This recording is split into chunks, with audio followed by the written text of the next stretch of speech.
रोटी का एग्जाम्पल दिया था, रोटी 1-2 दिन तक चल जाती है, ठीक है। हर किसी की सेल्फ लाइफ होती है, तो पेरिसिबिलिटी मतलब सेल्फ लाइफ होना। तो जो पेरिसिबल फूड्स होते हैं ये spoil quickly unless specially stored, मतलब अगर हम इनको अच्छे से भी रखेंगे स्टिल ये खराब हो जाएंगे। क्यों? क्योंकि उनकी सेल्फ लाइफ ही उतनी थी। जैसे एक इंसान को बहुत अच्छा खाना पीना खिलाते जाओ, पर आफ्टर सम एज वो तो मरेगा ही ना, डेथ तो होगी, लाइक दैट, ठीक है। एग्जाम्पल देखें, मिल्क, दूध को फ्रिज में रख दो 2 दिन, 3 दिन, 4 दिन, एक टाइम बाद वो खराब हो ही जाएगा।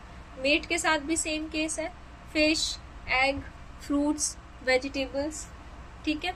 आगे बात करें नीड की, ठीक है। अब हमें क्या क्या चाहिए? सबसे पहले रेफ्रिजरेटर चाहिए। ये क्या करता है? Immediate consumption. देखो मतलब क्या क्या चाहिए, पहले तो रेफ्रिजरेटर चाहिए, ये चीज़ों को लो टेम्परेचर पर रखेगा, ठीक है, चीज़ें जल्दी खराब नहीं हो पाएंगी। इमीडिएट कंजप्शन, लेकर आओ और खा लो जो चीज़ें जल्दी खराब हो सकती हैं। जैसे नॉर्मली पपीता भी हम जल्दी खा लेते हैं, पपीते को ज़्यादा दिन तक नहीं रखते, फ्रिज में भी नहीं रखते, है ना।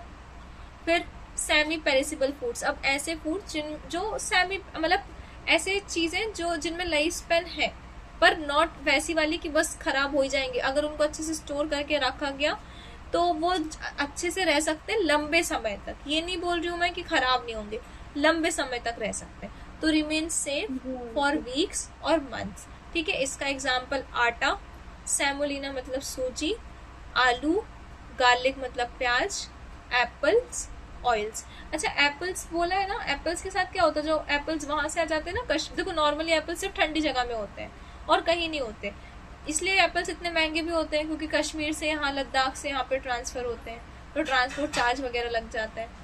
तो एप्पल्स वहां से आए हुए होते हैं और यहाँ पे बिकते हैं। नॉर्मली एप्पल हर सीजन में मिल जाते हैं ना हमको, रेट बस अलग अलग होता है। तो एप्पल्स को क्योंकि हम लंबे टाइम तक स्टोर करके रख सकते हैं।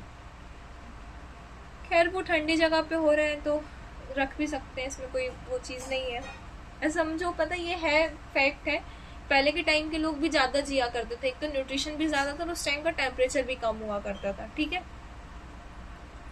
Require proper storage condition. आगे नॉन पेरिसेबल फूड्स जिनकी लाइफ स्पेन नहीं होती, ये इजीली स्पॉइल्ड नहीं होते, जैसे कच्चे अनाज या बीज हो गए, कैरल्स, पल्सेस, शुगर, इनको प्रोटेक्शन चाहिए, पर किससे? मॉइस्चर से, इंसेक्ट से, फंगस से। इतना समझ में आया? फूड स्टोरेज की बात करें तो ये इंपॉर्टेंट क्यों है?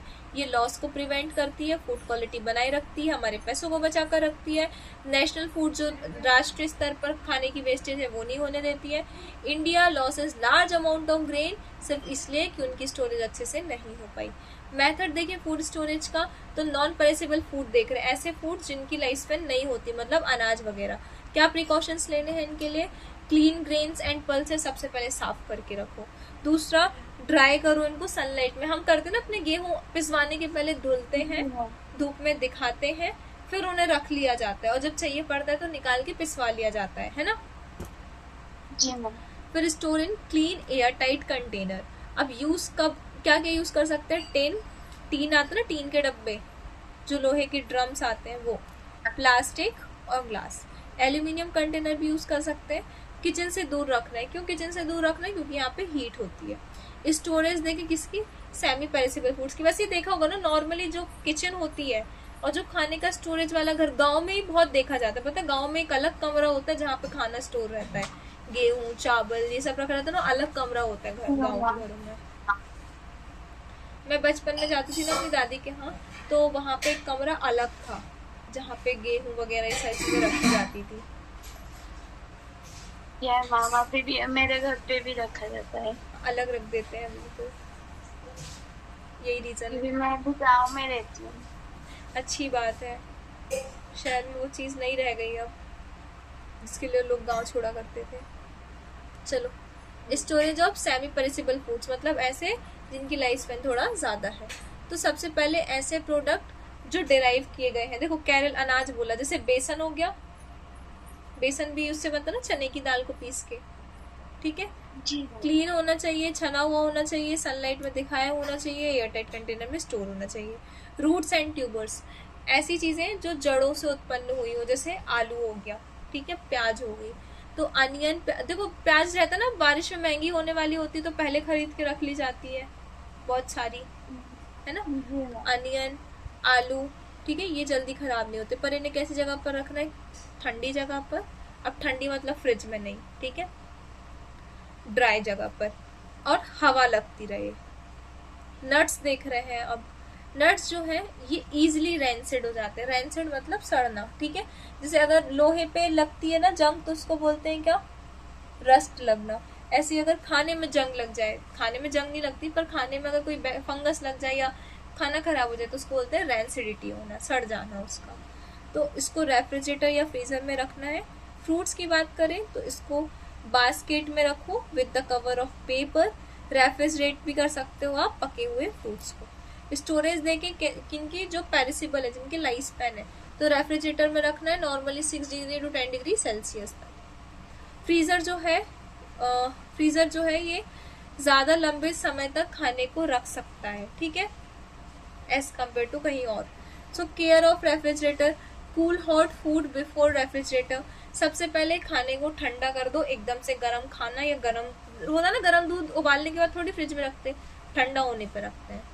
Do not keep door open for long, क्योंकि अंदर प्रेशर नहीं बन पाएगा। Keep food cover. Defrost regularly. Defrost मतलब एक बटन होता है ना फ्रिज में बर्फ को पिघलाने वाला, उसको बोलते हैं डीफ्रॉस्ट करना। हाँ, डीफ्रॉस्ट करना जरूरी है।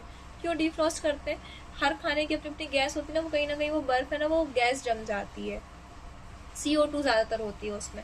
बचपन में मेरी आदत थी वो बर्फ जम जाती ना, उसको निकाल के खाने की। अभी भी है पर अब खाती नहीं हूँ, क्योंकि मुझे ये भी रहता ना कि उसमें जम्स भी होते हैं। फिर rap frozen fruits properly.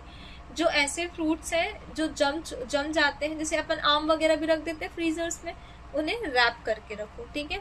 Storage of specific perishable foods. अब कुछ ऐसे फ्रूट्स हैं जो स्पेसिफिक हैं, जिनकी लाइफ स्पैन बिल्कुल स्पेसिफिक है। देखो समझ में आएगा, जैसे मीट, फिश या पोल्ट्री। अच्छा, कौन है नॉन वेज?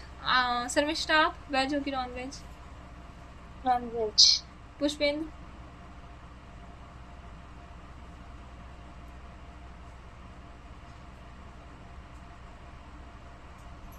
ठीक है, तो ये चीज़ें देखो नॉन वेज है तो फिर तो ये पता होगा ना कि मीट, फिश, पोल्ट्री को उस नॉर्मल यही होता है ना कि अगर आज लाए हैं तो आज ही बन जाता है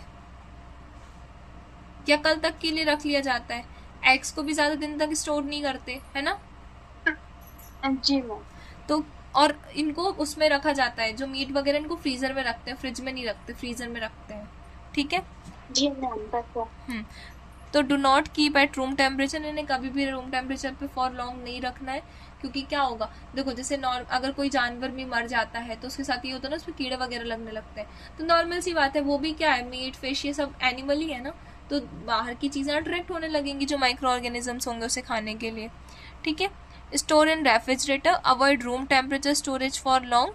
आगे देखिए, मिल्क, दूध की बात करेंगे तो बॉइलिंग डिस्ट्रॉय माइक्रो ऑर्गेनिज्म, इसलिए हम दूध को बॉईल करते हैं, ठीक है। बॉयल अब 6 से 12 घंटे में नॉर्मली दूध को हम बॉईल कर लिया करते, सुबह किया फिर दिन में, रात में कर लिया, ठीक है। और 3-4 डेज तक रेफ्रिजरेटर में उसे रखा जा सकता है। सब्जियों की बात करें, लीफी वेजिटेबल्स जो हैं ये क्विकली विल्ट हो जाती हैं, मुरझाने लगती हैं, इसलिए इन्हें डैम्प क्लॉथ में, गीले कपड़े में रखना है कि वो मुरझाए ना। देखो ज़्यादातर चीज़ें हमने ऐसा पढ़ा है जिसे मॉइस्ट नहीं रखना, पर यहाँ पे इन्हें मॉइस्ट रखना है। देखा होगा ना गर्मियों के टाइम पे तो और नॉर्मल देखा जाता है, सब्जियों के ठेले पे वो कंटिन्यू पानी छिड़कते रहते हैं। जी मैम। प्लास्टिक बैग्स में रखना है। प्लास्टिक बैग में इसलिए क्योंकि वहाँ मॉइस्चर लॉक हो जाता है, हवा नहीं इधर उधर हो पाती। रेफ्रिजरेटर में रखना है, ठीक है। फ्रिज में, अच्छा जनता फ्रिज मतलब क्या होता है? Any indigenous method to keep fruit and vegetable fresh for 2-3 days without electricity. जनता फ्रिज एक ऐसा फ्रिज है जिसमें हम क्या करते हैं, अपने खाने को रखते हैं, फ्रूट्स और वेजिटेबल्स को 2-3 दिन तक विदाउट इलेक्ट्रिसिटी। अभी दिखा दूंगी मैं, ठीक है, कंप्लीट होने के बाद। अच्छा, मेथड क्या है? 2 clay pots, जो मटके होते हैं ना, क्ले पॉट्स होते हैं, उनको लेते हैं, 2 लेते हैं, ठीक है।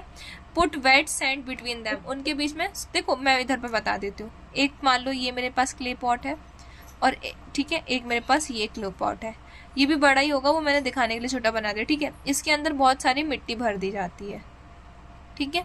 ये जो मिट्टी होती है ना, ये मॉइस्चर को लॉक कर लेती है, जैसे ज़मीन में पानी लॉक हो जाता है ना, फिर उसमें से जड़ें खींचती हैं, ऐसे ही लॉक कर लेती है।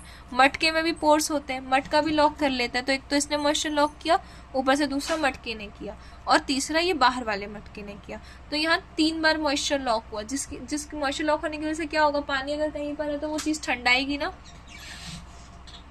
तो सेम ये चीज़ है। और ये जो बीच वाला मटका है इसमें फिर फ्रूट्स और वेजिटेबल्स को रख लिया जाता है। मैं अभी दिखाऊंगी और अच्छे समझ में आ जाएगा। 2 क्ले प्लॉट्स यूज करते हैं। पानी भी रखते हैं हम लोग। हाँ, अच्छा ये पता है इसके बारे में? हाँ जी, नाम पता है। बढ़िया। मैंने देखो सिर्फ ना मैंने रील्स वगैरह में देखा है इसको, गूगल वगैरह पे देखा है, रियल लाइफ में नहीं देखा इसको मैंने। बहुत ठंडा आता है पर मैंने सुना है ये। हाँ जी मैम, पानी वगैरह रखते हैं। कवर विथ वेट क्लॉथ, फिर गीले कपड़े से या गनी बैग से, जो उसके बैग आते हैं ना, जूट वगैरह के बोरे होते हैं, उनसे कवर कर देते हैं। कूल एयरी प्लेसेस में रखते हैं। हाउस होल्ड मेथड देखें फॉर पेस्ट कंट्रोल, ठीक है। तो प्रिवेंटिव मेजर सबसे पहले क्या लेने हैं, हाउस और किचन को क्लीन रखना है, टाइटली क्लोज्ड कंटेनर यूज़ करने हैं, साफ सुथरे अनाज साफ करना है अनाज को रखने के पहले, कंटेनर सूख जाने चाहिए धूप में, सील क्रैक्स एंड करवाइसिस, मतलब कहीं पे अगर छेद हो गया है, ऐसे ऐसे निशान, क्रैक्स आ गए हैं, तो उसे पहले सील कर दो। नेचुरल मेथड क्या है, नीम की पत्तियाँ। इवन पता है पहले के टाइम पे, इवन अभी भी करते हैं, जो बड़ी बड़ी टंकियाँ होती है ना सोसाइटी में, वहाँ जामुन की लकड़ियाँ डाल देते हैं पानी में। जामुन की जो लकड़ी होती है ना, वो पानी में बैक्टीरिया को ग्रो नहीं करने देती। आप घर पे भी ये मेथड कर सकते हो। फिर नीम की पत्तियाँ तो सुना ही होगा, नीम की पत्तियाँ जो वो एंटी बैक्टीरियल नेचर में होती, खाई भी जाती हैं। फिर हल्दी, जी मैम। अब हल्दी वगैरह रख देते हैं, हल्दी के वो आते हैं ना ऐसे ऐसे नॉर्म, जो नेचुरल हल्दी आती है, समझ रहे हो हाँ, किसको बोल रही हूँ? जिसको पीसते हैं। हाँ, उसको रख देते हैं, ठीक है। फिर ऑयल एंड पल्सेस, मतलब इन दालों को कैसे करना है, तो यहाँ पे केमिकल पेस्टिसाइड्स भी हम यूज़ कर सकते हैं। डायरेक्टली स्प्रे नहीं करना है किचन में, क्योंकि ये हम देखो अगर बैक्टीरिया को मार रहे हैं तो ये हमें भी मार सकते हैं ना। सुना होगा गांव में बहुत कॉमन होता है, उसने फर्टिलाइजर पी लिया, ऐसा उसने सल्फॉस खा लिया, है ना, सुना है ये चीज़। हम लोग पढ़ते थे ना, तो हम लोग को एक सब्जेक्ट लगता था FMT, फॉरेंसिक मेडिसिन और टॉक्सिकोलॉजी। उसमें ये चीज़ बताते थे कि जो नॉर्मली लोग हैं वो क्या क्या किस किस टाइप का जहर खा सकते हैं। तो उसमें एक था कि फर्टिलाइजर पी लिया, और ये कॉमनली गांव में देखने मिलता है। जी मैम, कोई सिंदूर रहता है ना, सिंदूर जो लोग हाँ, हम लोग लगाते हैं, वो भी कोई खा लेता है तो डेथ हो जाता है उनका। सिंदूर अगर एक्सेस अमाउंट में खाएंगे तो डेथ हो जाएगा, ब्लॉक कर देगा। सिंदूर थोड़े से अमाउंट में खाएंगे तो आवाज़ चली जाती है। पहले के टाइम पे मुझे ये कहानी मुझे मम्मी बताया करती थी कि राजा महाराजाओं के टाइम पे ना, जो बहुत अच्छा गाना गाता था उसको सिंदूर खिला दिया जाता था धोखे से, आवाज़ चली आती थी। चलो, हार्मफुल टू ह्यूमंस, हाँ भाई हार्मफुल होते हैं ह्यूमंस के लिए। Use only with professional help, किसके साथ यूज़ करना है, देखो वो भी जो आते हैं छिड़कने वाले, वो भी मास्क वगैरह लगाए हुए होते हैं ना। हाँ जी मैम। उसके बाद ऑर्गेनाइजिंग स्टोरेज स्पेस, अब हम जहाँ पे स्टोर कर रहे हैं उस स्पेस को भी ऑर्गेनाइज कर रहे हैं। तो टाइप्स ऑफ स्टोरेज स्पेस देखें तो सेपरेट स्टोर रूम, जो मैंने अभी बताया था, अलग होना चाहिए, ठंडा होना चाहिए, वेंटिलेटेड होना चाहिए, ठीक है, सनलाइट नहीं आनी चाहिए वहाँ पे। शेल्फ्स फॉर कंटेनर्स, कंटेनर्स के लिए अलग अलग शेल्फ्स होने चाहिए, ठीक है। अब क्योंकि सर्विस स्टाफ के घर पे है तो आप इमेजिन कर पा रहे होंगे, है ना। जी। फिर किचन कप बोर्ड्स की बात करें तो अवे फ्रॉम कुकिंग एरिया, ठीक है। Prevent heat and moisture building, kitchen cup boards मतलब